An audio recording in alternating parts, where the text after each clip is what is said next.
നമ്മൾ എത്ര ചിരിക്കണ്ടെന്ന് വിചാരിച്ചാലും വന്നു പോകുന്ന ചിരി അത് വന്നിരിക്കും, അത് പുറത്തു വന്നിരിക്കും.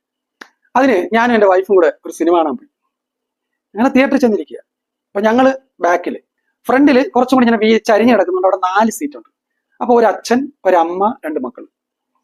ഈ അച്ഛനാണെങ്കിൽ നടന്നു വരുന്നേക്കെന്ന് പറഞ്ഞാൽ നമ്മൾ ഈ തോട്ട കൊണ്ടുപോകുന്ന പോലെ, ശരീരമൊക്കെ ഇങ്ങനെ സ്റ്റിഫാ, ഏതോ ഉയർന്ന ഉദ്യോഗസ്ഥനെ കണ്ട, അല്ലെങ്കിൽ വല്ല കമ്പനി എക്സിക്യൂട്ടീവ് ഒക്കെ ആയിരിക്കും. അപ്പൊ ഇങ്ങനെ വരുന്നു, ഇങ്ങനെ വന്ന് പുള്ളിക്കാരൻ ഇരിക്കുന്ന പറഞ്ഞാൽ ഒരു തോട്ടം ഒടിച്ചെങ്ങനെ വെക്കും അതുപോലൊക്കെ തന്നെ ഇരിക്കുന്നു. ഭാര്യയെ തൊട്ടടുത്തിരുത്തുന്നു, കുട്ടികളെ അതിന്റെ അപ്പുറത്തോട്ട് 2 പേരെ ഇരുത്തുന്നു. അപ്പോഴ് ഇങ്ങനെ സിനിമ തുടങ്ങുന്ന സമയമായി. അതിനു മുമ്പ് ഓരോ പരസ്യങ്ങളൊക്കെ ഇട്ടു തുടങ്ങി, കുറച്ച് ന്യൂസൊക്കെ കാണിച്ച് പിന്നെ പരസ്യങ്ങളൊക്കെ ഇട്ടു തുടങ്ങി. ഈ വ്യക്തി എനിക്ക് ഇങ്ങനെ തൊട്ട് മുമ്പിലിരിക്കുക. അപ്പൊ ഞാൻ പുള്ളിക്കാരനെയാണ് ശ്രദ്ധിക്കുന്നത്, പുള്ളിയുടെ പാവ ചലനങ്ങൾ എന്ന് പറഞ്ഞാൽ, പാവം എനിക്ക് കാണാൻ പറ്റത്തില്ല, ശരീരത്തിന്റെ ചലനങ്ങൾ മാത്രമേ എനിക്ക് കാണാൻ പറ്റൂ. പുള്ളി ചലിച്ചിട്ടേയില്ല. അയാളുടെ മക്കള് സംസാരിക്കുന്നുണ്ട്, അങ്ങോട്ടും ഇങ്ങോട്ടും ചിരിക്കുന്നുണ്ട്, തമാശ പറയുന്നുണ്ട്, എല്ലാം ചെയ്യുന്നത്. വൈഫ് ഇയാളുമായിട്ട് എന്തെങ്കിലും പറഞ്ഞാലും ഇയാൾ ഇങ്ങനെ സ്റ്റിഫായിട്ടായിരിക്കുന്നു. വളരെയധികം ആലോചിക്കേണ്ട ഒരു കാര്യമാണ്. ചലനം എന്ന് പറയുന്നില്ല. ഞാൻ വിളിച്ചത് എന്തൊരു മനുഷ്യനാണ്. ഏതെങ്കിലും ഒരു ചുമ്മാ ഒന്ന് ഇങ്ങനെ തിരിഞ്ഞു നോക്കി എന്തുവിടാ എന്നങ്ങനെ ചോദിക്കുക, എന്തെങ്കിലും വേണ്ടേ? ഒന്നുമില്ല.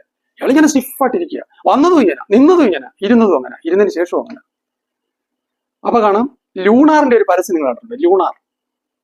അപ്പം ഒരു ഓട്ടോറിക്ഷ കൊണ്ടുവന്ന് നിർത്തുന്നു. ജഗദീഷ് കുമാർ ഓട്ടോറിക്ഷയിൽ നിന്ന് ഇറങ്ങുന്നു.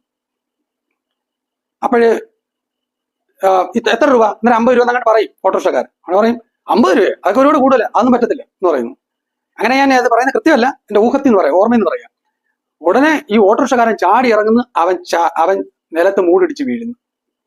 ഉടനെ ജഗദീഷ് കുമാർ പറയും, ഇത് ഈ ചപ്പലിട്ടാ ഇങ്ങനെ, അതുകൊണ്ട് ഒരു കാര്യം ചെയ്യും, ഇയാളൊരു ലൂണാർ ചപ്പൽ മേടിച്ചിട്ട് എന്ന് പറഞ്ഞിട്ട് 50 രൂപ എടുത്ത് കൊടുക്കും. എന്നാ 50 രൂപ ഇരിക്കട്ടെ, ഇയാളൊരു ലൂണാർ ചപ്പൽ മേടിച്ചിട്ട് എന്ന് പറഞ്ഞിട്ട്, മറക്കണ്ട ലൂണാർ എന്ന് ജഗതി പറയും. അങ്ങനെ പറയുമ്പോഴേ ആ തിയേറ്ററിലുള്ള കംപ്ലീറ്റ് ആളുകളും ചിരിച്ചു കാണും എന്ന് തന്നെ വിശ്വസിക്കുന്നത്. ഞാനൊക്കെ ചിരിച്ചുപോയി. കാരണം ഈ ജഗദീഷ് കുമാറിന്റെ ആ മൂക്കിന്റെ ചലനവും ആ കണ്ണ് വരുന്നതും ആ ചുണ്ട് വരുന്നതും എല്ലാം കൂടെ കണ്ടു കഴിഞ്ഞാൽ ആരും ചിരിച്ചു പോകും. ഞാൻ അന്നേരം വിചാരിച്ചു ഇയാൾ ഇതിനകത്ത് ചിരിക്കും. നോക്കിയപ്പം അതിനും അയാൾ ചിരിക്കുന്നില്ല. എനിക്ക് തോന്നുന്നത് ആ പ്രൊജക്ടർ വർക്ക് ചെയ്യിക്കുന്ന ആൾ പോലും ദിവസവും ചിരിക്കുന്നുണ്ടായിരിക്കും. അയാൾ അറിയാതെ ചിരിച്ചു പോകുന്നു.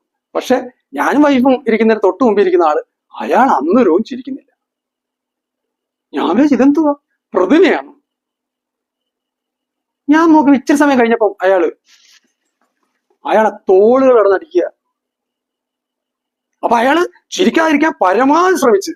പക്ഷെ ജഗതി ആരാ മോൻ, ജഗതിയുടെ മൂക്കും കണ്ണും വായും കണ്ട് ഇയാളും ചിരിച്ചു പോയി.